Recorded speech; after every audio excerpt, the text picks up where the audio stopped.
Hello and welcome to this episode of Countercurrents. Today, I'll be chatting with my friend Alex Krainer. Alex brings a unique perspective on the intersection of economics and politics. And we'll be talking particularly about what appears to be opening new fronts in the war on BRICS. All right, we're live now. Hey, I'd like to get your take on, as I titled this, Serbia and Azerbaijan are these new fronts in the war on BRICS? And maybe a broader question, do you think Washington really is taking BRICS seriously, or are they ignoring it? Well, when you say Washington, we'd have to qualify it, because I think there's a difference between maybe Trump and his core team and let's call it the B team, the deep state, which remains loyal to the global rules-based order. And now, not everybody is in agreement that Trump is any different. But if we take him at face value, according to the various declarations that he has issued so far, he has stated that the United States is done with the post-World War II global order, that the new realities are the multipolar integrations, and that the United States intends to embrace the new reality. And so let's say that if we take him at face value, then that's a different deal than the traditional vested interests that are, entrenched in the U.S. ruling establishment. And so I do think that Trump takes multipolar integration seriously. So let's go back to January. In January, Marco Rubio had confirmation hearings during which he said that the post-World War II global order is more than obsolete. And he said that it's actually being weaponized against the United States. And so that on the same occasion, he did say that the United States intends to embrace multipolar integrations. Then we saw that Trump actually did begin to extricate the United States from the whole Project Ukraine, effectively and for real, declined to give them U.S. security guarantee. And as far as Iran is concerned, thus far, he has avoided going to war against Iran. Right.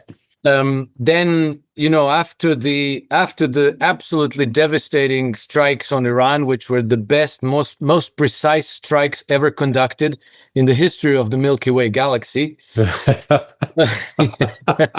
Yes. I'm glad you could do that with a straight face. Okay. Yeah.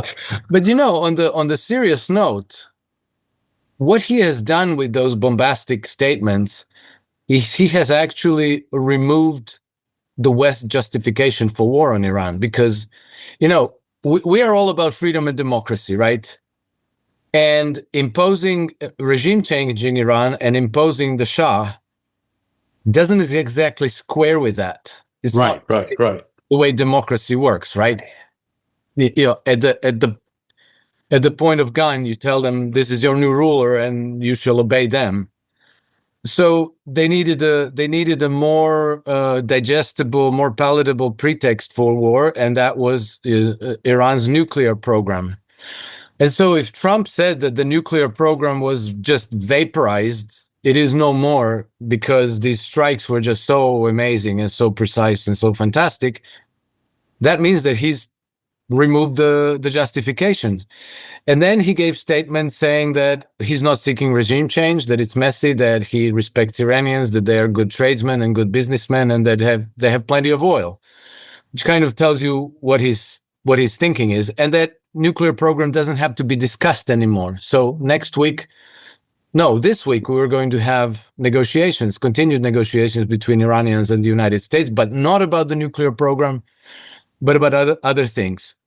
And then when Steve Witkoff last week gave an interview to ABC, I forget who, he said that not seeking further sanctions against Iran was actually a signal to the Chinese that the administration was ready to make deals, to negotiate deals in some kind of a constructive, more respectful manner than just being a global cop. So, based on all these points that kind of line up in the same direction, I do think that Trump is trying to steer the supertanker USA in the direction of multipolar integrations. Of course, in doing so, he's antagonizing exactly the wealthiest and the most powerful segment of the US society, because these are the vested interests that have benefited the most from the old order, from the rules-based global order, which is, the British free trade system, the banking cabal, and the military-industrial complex. And in that sense, I suppose you can try to understand why he's doing it in the manner that he's doing it, in a way where one day he says black, the next day he says red, then he says white, then he turns left, then he pivots right, then he says Iranians are awful, we're going to destroy them, and then he says, like, okay, let's negotiate, Iranians, please. I think he's trying to pull in the right direction. Whether he'll be successful or not, we'll see. But I think he's not doing himself any favors, because by making these statements, like we vaporized the nuclear program in Iran, that lie has short legs. Because had he said, we think we inflicted serious damage on it, but we need to send inspectors, we need to send investigators there to verify. So we're going to exert pressure on the Iranians to let our inspectors in to verify the damage. And then, under that pretext, you could continue negotiations with the Iranians. You could drag it out for a few weeks or a few months even. And then maybe you can contrive a more credible lie and say, yes, we didn't destroy everything, but we destroyed most of it. And we did find like so many kilos of 60% enriched uranium, and we obliged the Iranians to turn that over to us. Here it is. We disposed of it. Happy days are here again. And we can talk about oil and nuclear power plants and trade and all of these good things. By going with the bombastic lie that nobody bought, he's given himself no maneuvering space. Yeah. And now I think his whole construct depends on Netanyahu staying in power in Israel, because Netanyahu was the first one who bought into Trump's concept and said, yes, we did it. Thank you, Trump. Thank you, Mr. President. Like they had Israel plastered with all these portraits of Donald Trump and flags of the United States with the slogan, thank you, Mr. President. So Benjamin Netanyahu, who was in desperate need for a political boost, himself committed to this fiction.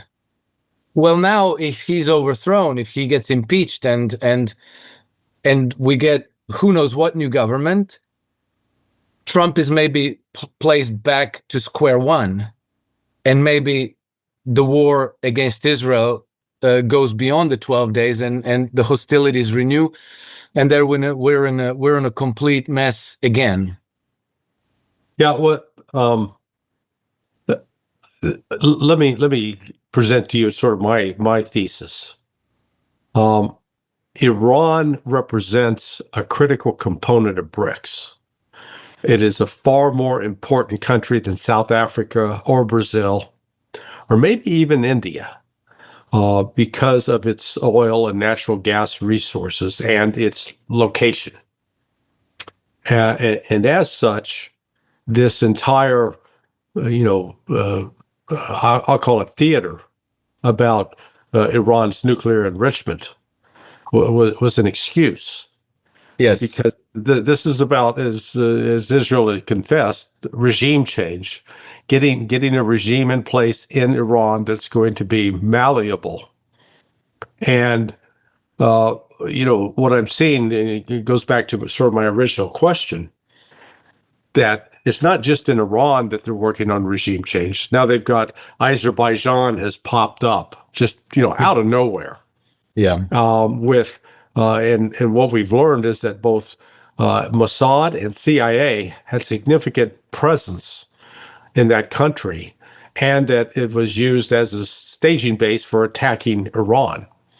And now it's being used as well as I think, to open a second front against Russia. I think the West is so fearful of losing, the dawning realization they're losing in Ukraine, that they want to open a second front and hope to divert Russian resources. And then you get Serbia, where again the protests against Vucic just appeared to come out of nowhere. I mean, you've got, I'll defer to your expertise on that. So I think this is a broader effort by the West to try to see what they can do to derail BRICS, because we're starting to see more and more people are turning to like the SIPs, the cross-border interbank payment system. If for no other reason that it's actually a modern digital tool as opposed to SWIFT, which is like a buggy whip from the 19th century. Yeah. Well, Larry, I agree with absolutely everything you said, and I think that the importance of Iran is also it's a key node in the north-south international transport corridor, which is the BRICS, Russian and Chinese answer to the Suez Canal route through Egypt, which is longer, more expensive, and less efficient than the northwest south the corridor, which depends also on Iran and on Azerbaijan and Iran are both on that route. And so I think that this hostilities breaking out between Russia and Azerbaijan, literally out of nowhere, is I agree, probably reflects the West's panic that they're losing in Ukraine, that they cannot reverse that defeat, and that they need to start arson attacks against peace elsewhere. And so Azerbaijan is well placed there, as you said. They are well connected with the Mossad. They're well connected with MI6, and they're well connected with the Turkish deep state. What happened was that the Russians cracked down on the Azeri mafia in Yekaterinburg, because not only are they, apparently prolific drug smugglers, there's suspicion that they provided support to the Ukrainians in orchestrating last month's spiderweb attack to target Russian strategic bombers, and so Russian FSB investigated that, and they cracked down not on random Azeri citizens in Yekaterinburg, but on the members of this network, which is pretty much organized crime. And then Azerbaijan reacted in a very, very strangely and unusually aggressive manner.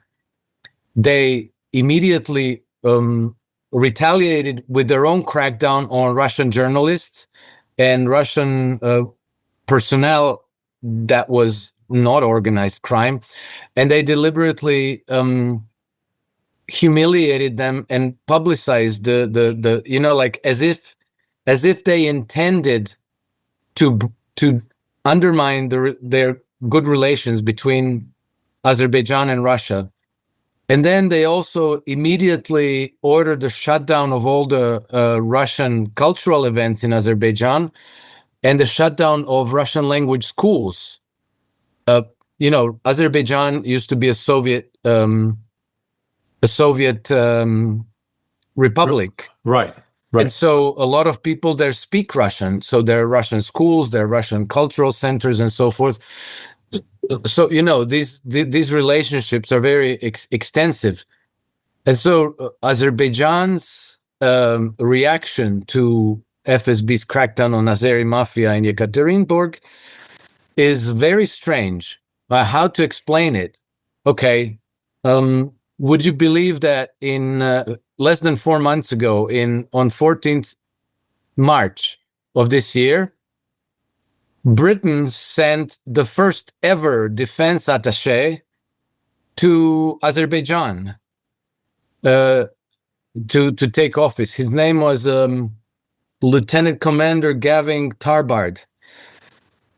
And so it seems to me that somehow they managed to co-opt Azerbaijan, or to encourage Azerbaijan to antagonize Russia, and at the same time to antagonize Iran. Where does this come from? I think it comes from the they worked on this for a very long time, principally with Turkey and their deep state. Right. So first they established this cooperation, well, a long time ago, in order to overthrow the regime of Bashar al-Assad in Syria, and even his father before that. So that has been brewing for a very long time. Then the British and the Turks incubated these jihadi movements in Idlib, through which they overthrew Bashar al-Assad government finally last December.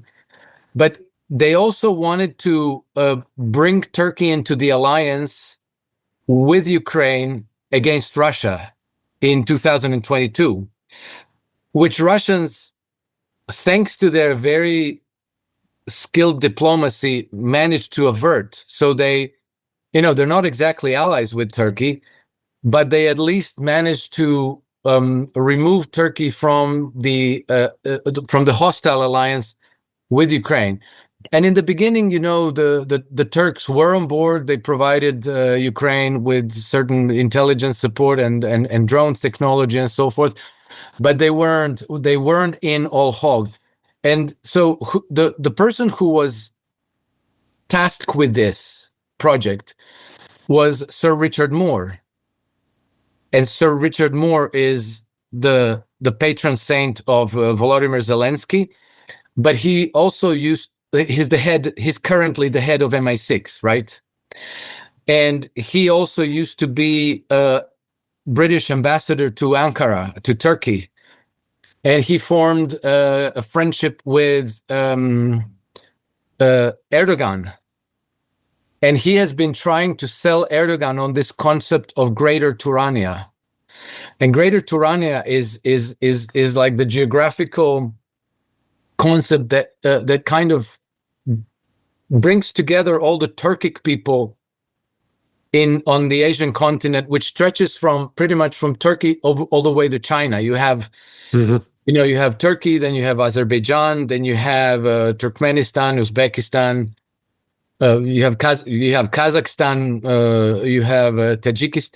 All these stans are Turkic people, and so the ambition that was being sold to the Turks was, hey, why don't you unite the Turkic people under some kind of economic political unity, and you would be then the leader of this great expanse of territory and a huge population, and then you have huge power on the Eurasian continent, and so this is the concept that the British were trying to sell to the Turks in order to co-opt them into striking against Russia. And then Iran is on the target there, because the northwestern part of Iran is actually southern Azerbaijan, which is again a large area populated by Turkic people. So, for Aliyev, maybe the ambition is to enlarge his country at the expense of Iran. That's what the British would probably naturally offer to Aliyev in order to help them destabilize Russia and Iran. And then there's also that corridor connecting Azerbaijan and Turkey, which is called, I always forget the name, as a Oh, give me a second. It's called the Zangezur corridor, which then would make Azerbaijan and Turkey territorially connected. It's like a land bridge. Yeah. And At then the expense of Armenia, right? exactly at the expense of Armenia. And so, these are all the ways that I guess British diplomacy, their secret services, their whole network of geopolitical action is now trying to enact in order to open a new front against Russia, to destabilize it from a brand new hostile power. But I have to say, I wonder why they're doing this now, because if this was really a strong card to play, wouldn't they have played that card instead of Ukraine? They went with Ukraine probably because Ukraine was a much, much stronger card to play in that game. And so now that they're losing in Ukraine, now that Trump is ceasing the arms support to Ukraine, they're in a panic. Macron is calling Putin after 3 years, and they're suddenly starting to stir the pot in Azerbaijan. So I'm suspecting that it's a weak card. I suspect that it's a gambit out of desperation, and that nothing much will come out of it. What about Serbia? Yes. So they are also antagonizing Serbia. Serbia has traditionally been an ally to the British before and during World War I, World War II, and even during the 1990s wars in the Balkans. So the British diplomacy has consistently been very supportive of the Serbs at the expense of other republics there. Now they see Serbs as an irritant because, Vucic refused to impose sanctions on Russia, among other things. And then Serbia is there on the Danube. What happens if the Russians take Odessa and the remainder of Black Sea coast? They take control of that. Then the estuary of the Danube River opens the Black Sea to the landlocked part of the European Union, which is Hungary, Slovakia, Czech Republic, and Austria. And these countries are already kind of teetering on regretting their membership of the EU. Mm-hmm. And I think that there's a good chance that in not so distant future, Hungary will be looking to go out. Well, if they're landlocked, then the EU can easily embargo them, blackmail them, sanction them, and so on. But if they have open estuary to the Black Sea, then they can join the BRICS. They can join the multipolar integrations. They can trade with Russia, Ukraine, Iran, India, China, everybody through the Black Sea. So Serbia has a long stretch of the Danube coast. And so I guess changing the regime in Serbia and bringing somebody more friendly to the West is one of the ways that they can derail multipolar integrations, consolidate power over European Union members, and basically frustrate the BRICS development and Russia's ambitions in the region. And so basically, again, you have the British, who are now widely perceived to be the dominant foreign influence in Sarajevo, in the government of Bosnia and Herzegovina. And they're not just having influence on the government, they're also, because they come with, they act not through official channels. They act through networks of non-government organizations, right? Through charities, through private contractors, and then through also special forces, through secret diplomacy, and through intelligence services. And there's already a very close collaboration with between MI6 and the Secret Service of the government of Bosnia and Herzegovina.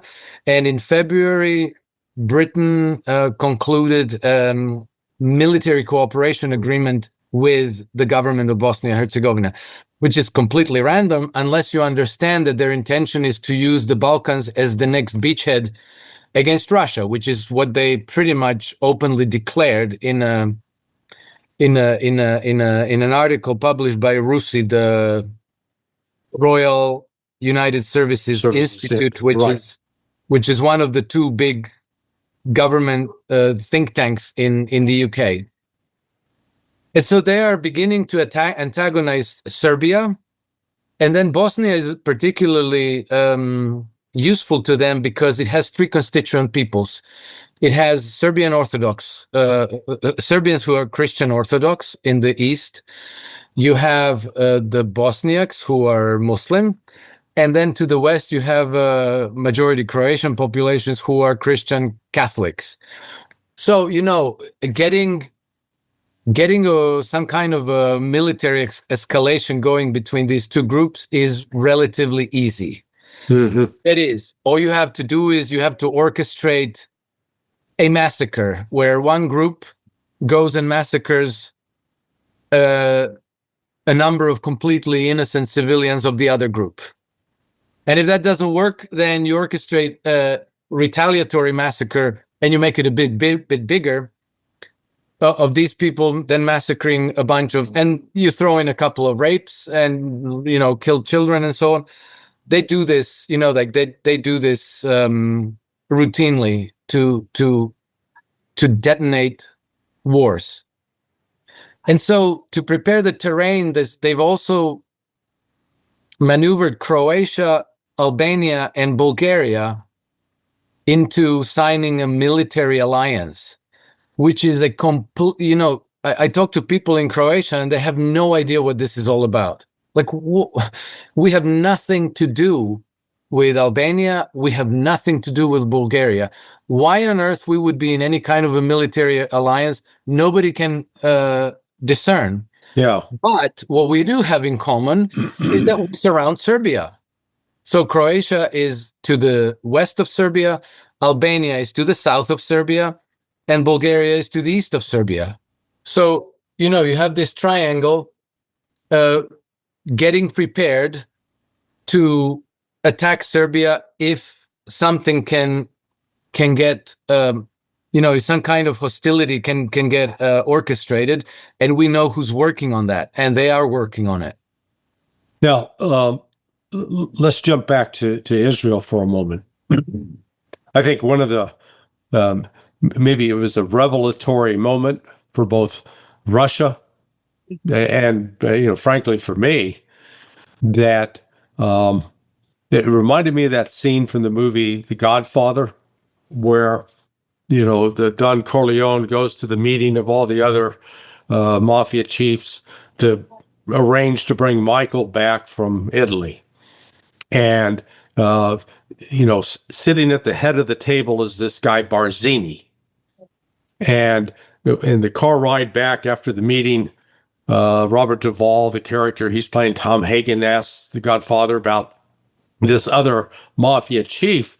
And Don Corleone says, no, ignore him. It's Barzini. He said, I didn't realize till today it was Barzini that was behind all this. There you go. Well, there you go. So, we suddenly see when Israel launched that attack on June 13th, now in Iran, with the decapitation attempt, it was eerily similar to what had happened on June 1st in Russia, with the spider web, with the attempt to kill Putin. And I wonder, what your thoughts on how this has now changed at least Russia's perspective about what it's dealing with respect to Israel. Well, I as far as I can follow the Russians, what they write, what they say, they never come up with the open. They don't lay down their cards, but you can you can infer from the way they say certain things that they have been very keenly aware of the fact that the Barzini is the City of London, that is the British government, the foreign policy establishment in Britain, which is their enemy. Remember when they blew up the Nord Stream pipelines, that Vladimir Putin came out and he didn't say Americans did this. He said Anglo-Saxons did it. Yeah. That's a very specific way to say it. And, they wanted to indicate that they understand, because remember at that time, Liz Truss sent a message to Antony Blinken saying, it has been done, or it is done. And this message went within a minute of the Nord Stream pipelines being blown up. And then, what I didn't know until just a few weeks ago is that the British actually played the key role in bringing Vladimir Putin to power. So,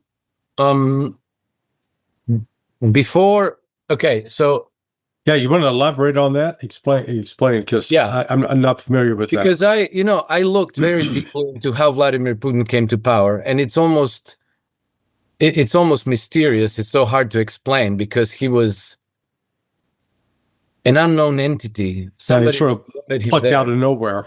Yeah, plucked out of nowhere. But what I did discern is that people from the KGB put him forward, that they recruited him, and that they kind of brought him to the attention of certain Western interests. And one of them was Henry Kissinger. Henry Kissinger okayed Vladimir Putin coming to power. But the hand of the British, as usual, was hidden, except that at some point, Sir Richard Dearlove, who was the head of the MI6 at that time, in one of his interviews, because he does talk a lot, he slipped up and he said, yes, we did in fact have a hand in bringing Vladimir Putin to power, and we have come to deeply regret that. And then you notice in the pattern of events that followed that 2 weeks before the first elections in Russia, which were held in March of 2000, Tony Blair made a point of visiting Vladimir Putin personally. He was just a candidate, right? In St. Petersburg, and they made a very public appearance at a, Swan Lake or something like that, a performance at Bolshoi. No, not Bolshoi. Whatever is the theater in St. Petersburg, Mariinsky Theater. And that was done deliberately to bolster Vladimir Putin's election. Here he is with Tony Blair, and Tony Blair is saying really nice things about Vladimir Putin. And then over the next 2 years, Tony Blair and Vladimir Putin met personally no less than 9 times, more than any other foreign leader. And Tony Blair was the first one to meet with Vladimir Putin after his election. And Putin even got a state visit in the UK, first Russian statement since the 18th century that got a state visit. So, they were convinced that they got their own Zelensky in the Kremlin, and that now they're going to rule Russia and do whatever they had intended to do, but it didn't go that way. So I think that based on all these experiences, which, the Russians were living not through reading newspapers, but in actual, sequence of events, I think that they know exactly who they're going against. But here's the problem, Larry. Britain is disintegrating from the inside. Yeah. And the typical conduct of a ruling establishment when they're losing control and when they're watching social pressures mount to coming to the verge of a civil war breaking out in Britain.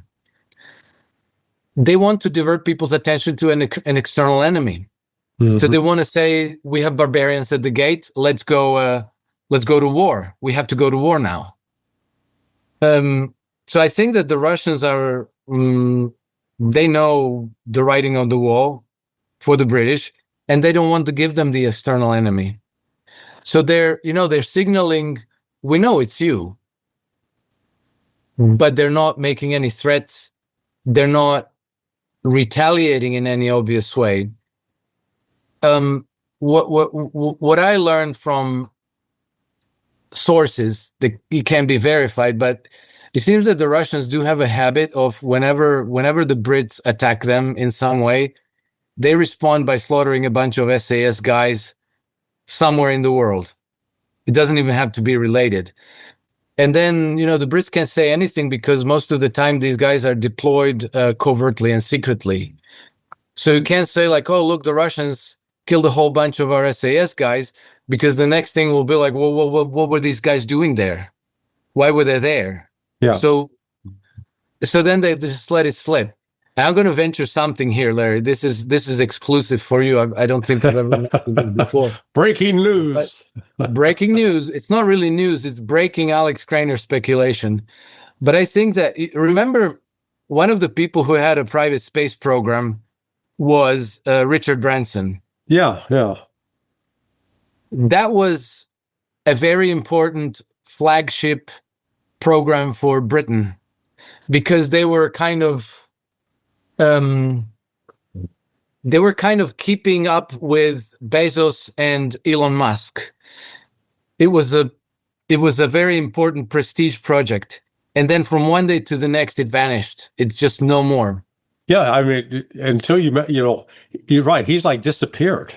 It disappeared, and it disappeared after one day. They launched one of these space rockets, and then it just vanished off the radar. They don't know how it disappeared. But this happened, I think, just days or weeks after the Russians announced that they're deploying these submarines in the Atlantic. And I thought, I wonder if the Russians didn't take that thing down. They launched the rocket and the thing blew up, and that's why it vanished from the radar. So, this is one of those things that is going under the radar, but the hostility is real and both sides recognize it. Only the Russians don't want to give them an obvious casus belli. Yeah. Do you know if that makes sense? Yeah, no, that does. As we're talking, Putin and Trump were on a phone call. I think they just finished that phone call. I think they just finished it. I got a message pop up. What did the message say? Just that it's ended? Yeah, exactly. I don't know what the talk was, but that was the fourth conversation between Trump and Putin since the 19th of May. And it follows up on Macron's conversation the other day, 2 hour. Yes. Which people please don't take Odessa. Please let us take Odessa. Yeah, we sent some of our troops there. Don't kill them, please. Yeah, I think that was basically it. It was. I think from the message the Kremlin put out anyway was Putin didn't budge an inch on. In fact, he put the news out to Macron. Hey, there are going to be new territorial considerations. Any land that we've taken, we're going to keep. And I fully expect Russia will. They're not going to stop until they take Odessa. What do you think? I believe so, Larry. I think that Odessa is too important. The Brits are extremely anxious to keep Odessa. The French are always there. When a push comes to shove, the whole Western colonialist imperial establishment, you find that it's always the French and the British who are the last ones holding the line. When everybody else bails out, like the United States bailed out now, Germany is so-so. All the European partners are trying to kind of get out of it. The only ones who are true believers and completely committed are French and the British. And the British are extremely keen to retain control of Odessa, because that's their last beachhead for future action against Russia. And so you need a port to send in troops, the jihadis, to run opium war operations, smuggling, bringing in drones, parts, ammunition, I don't know, bits for a dirty bomb, for a false flag attack. So you need the port, and you need to control the customs so that your stuff doesn't get inspected when you. And British have pretty much set themselves up for that. That's part of their 100-year agreement that they signed on the 16th of January this year. Britain controls the port of Odessa and the customs and so forth. And so if they lose this, not only do they lose the beachhead against Russia in the Black Sea, and they lose their influence in the Black Sea, but then they also lose control of the eastern flank of the European Union. The landlocked nations there who could, trade with the Russians, make deals with the Russians, and have an exit to a warm sea through the Danube. And so I think that for this reason, they are very, very worried about Russians taking Odessa. But that exactly is the reason why Russia must take Odessa. And I think that Russia will take Odessa, but the question that I don't know the answer to is, are they going to do it militarily, or are they going to do it administratively in some point and in some way? Because all that they really need is that the government in Kiev realigns with Moscow rather than with London and Brussels. Well, I think let me just point out, I think we're seeing some changes in Russian tactics in the last couple of weeks. Just this week in the Black, previously in the Black Sea, you would get NATO and U.S. military assets, ISR, the intelligence, surveillance, reconnaissance assets, flying on over the Black Sea, staying in international airspace, and not being bothered by the Russians. Occasionally, but not much. But just this week, Russia has apparently unleashed electronic warfare on the MQ-9. It's like the Reaper. It's the $35 million, big drone. Sort of shut them down. That they had to return to base using visual points to navigate, and then a KC-135, which is, I think that the U.S. calls them a rivet joint. It too was hit with electronic warfare. So it looks like Russia is now stepping up and saying, okay, we're going to start blinding NATO in the Black Sea, and that may all be in preparation. I think it'll be militarily taking it. Maybe okay, yeah, that makes sense. In that case, maybe they decided to take Odessa by force, which will be really, really interesting. But I think at that point, you want to start selling the pound and the euro and the European bonds and the British gilts, because then there will be no more. I think there will be no more denying that the project Ukraine has failed, and they've all bet the ranch. The European oligarchies and the British oligarchies, they all bet the ranch on Project Ukraine, and now it's slipping through their hands from one day to the next. And I kind of expect that this war is going to be winding down before the next Rasputitsa, in October, November.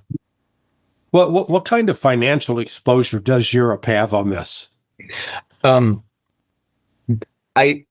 think, Larry, that they don't tell us, because whatever official figures they give you, probably double that, and that's probably closer to the mark.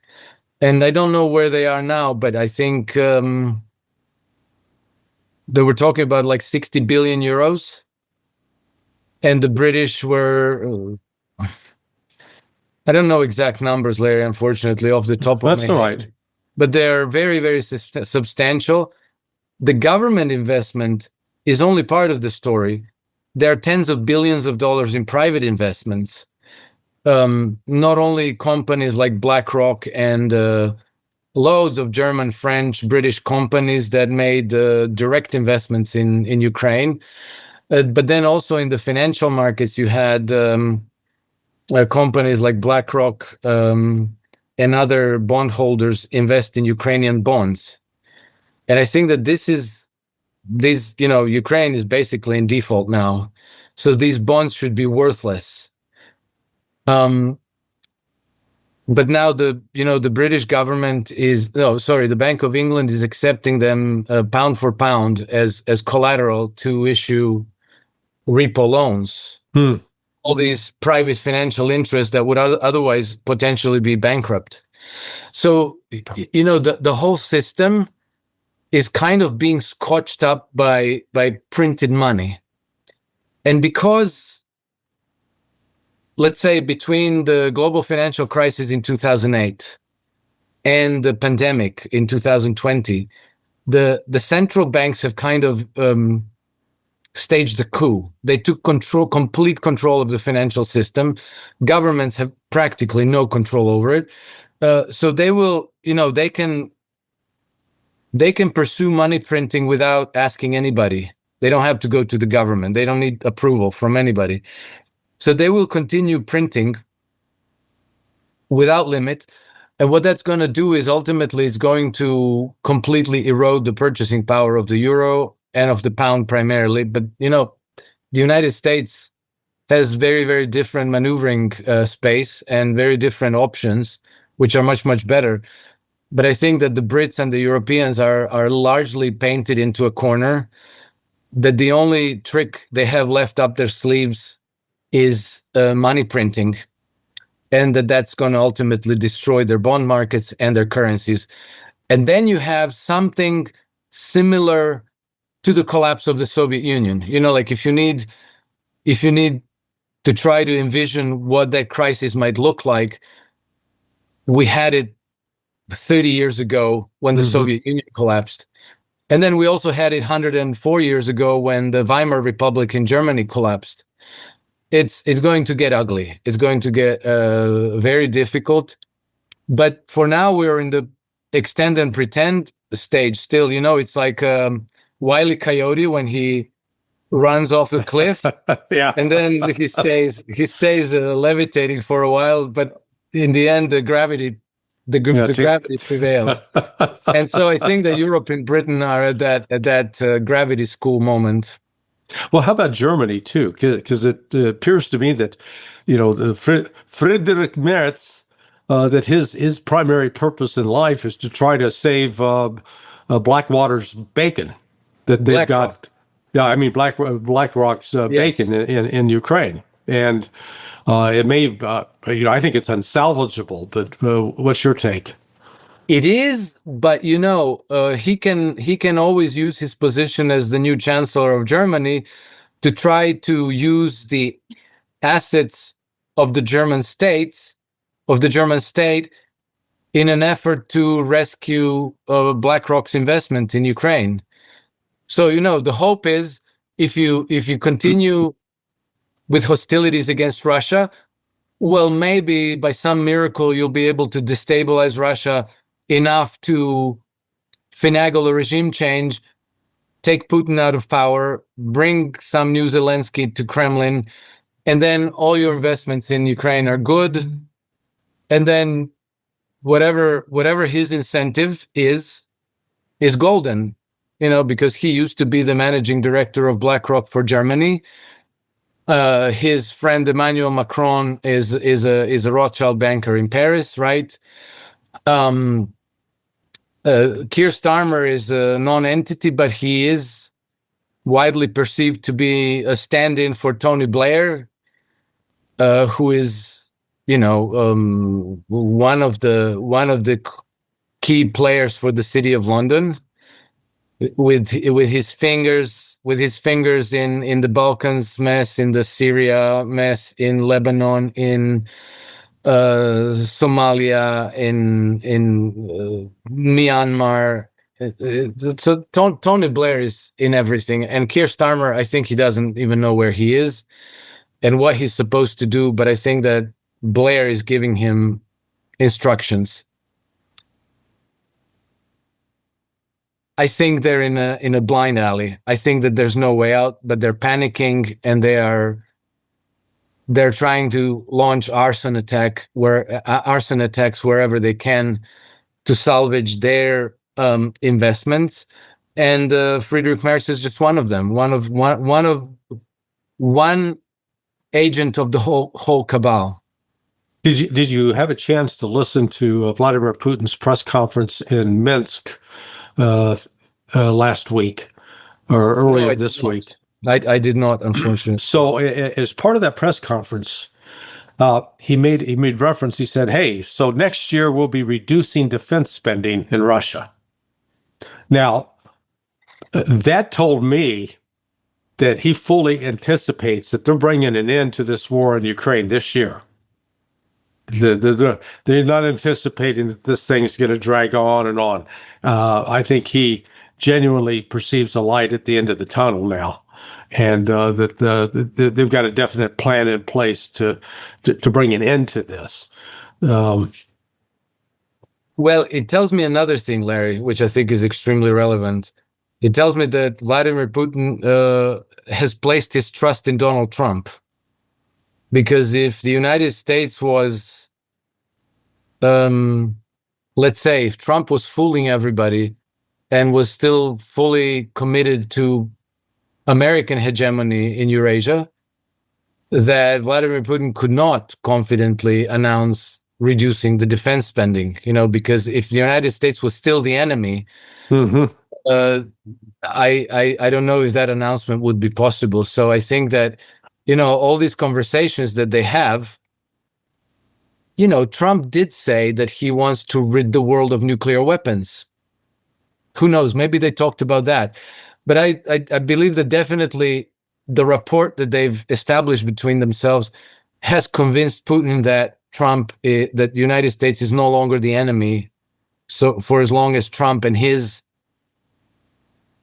team are in power.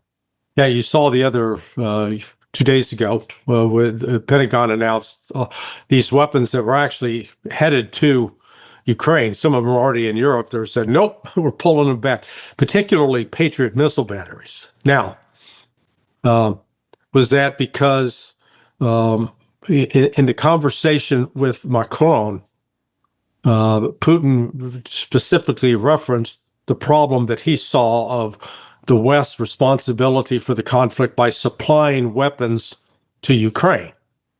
And it was within 12 hours of that conversation, that Washington pulled the plug on these weapons that were headed to Ukraine. So was that I've been trying to figure out, was that a deliberate gesture on the part of the Trump administration to signal to Putin, okay, we're not going to continue funding this effort that way? Or was it also, a legitimate concern that the United States is realizing it does not have strategic reserves in these weapons? It has literally exhausted itself and doesn't have an industrial capability to reproduce them. Which of those two alternatives do you think's at work here? Yes. Both. Yeah. Okay. I think it's both, because, you have to take into account that, if the United States, let's say, if the Western rules-based order was winning this conflict, that probably Trump and his administration would be riding that wave. If you're winning, well, then stay on the winning side and one day declare victory and milk it for everything that's worth. But if you determine that you're not winning, that you're on the losing side, and that's easy to determine, that the Biden administration was confused about that. But even Obama in 2014 knew that Russia had escalatory dominance in that region. And that was before hypersonic missiles. So even before any hostility started, they understood that they can't win against Russia in Ukraine. So I think that for Trump administration, it's probably easy to determine we're losing that one. So let's pack it in. Let's not waste any more resources that we might need ourselves on this lost cause.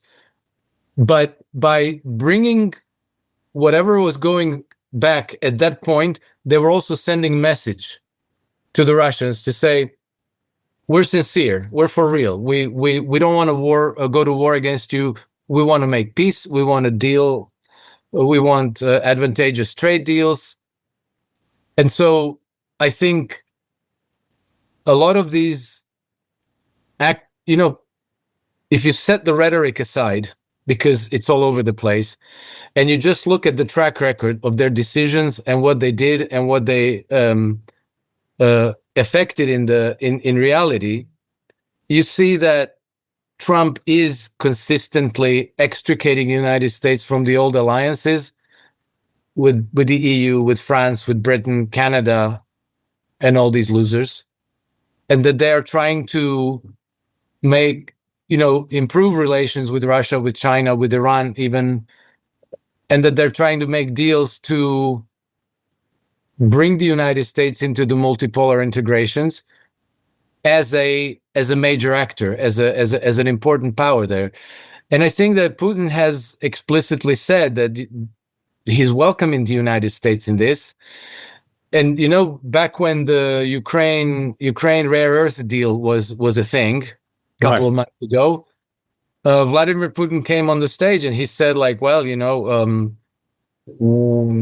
a lot of these natural resources that Ukraine has is already under Russian control, but then in Russia proper we have a hell of a lot more, and we welcome all friendly countries to join us in developing these resources together, right, including the United States. How much is that? Lindsey Graham was foaming at the mouth about $12 trillion worth of natural resource wealth in Ukraine.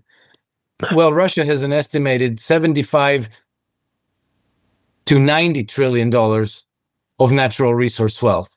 Yeah. So do you want to be the security guarantor to Ukraine and be at risk of war with Russia? Or do you want to make a deal with Russia and join them in developing all this wealth and do business together? I think it's very obvious, and that's why, the more I look into these relationships, the more I see that it's not just Trump. It's not a quirk out of Trump's head. I think that the American interests are generally incompatible with Western colonial powers like Britain and France. Mm-hmm. That they are much more compatible with Russia's interests, which is why Russia and the United States were very close friends and allies in the 19th century when the British Empire was in its zenith, because they were both antagonized by the British at the same time. And so I think that this is a tide that cannot get turned. And even if they try to assassinate Trump and bring back some Anthony Blinken or Jake Sullivan or Hunter Biden in power, that there's still a gathering broad-based opposition to US alliance with Britain and France and the EU. And that, in fullness of time, the United States probably will be part of the, BRICS or multipolar integrations, whatever you want to call it, and it's going to pivot away from Western Europe.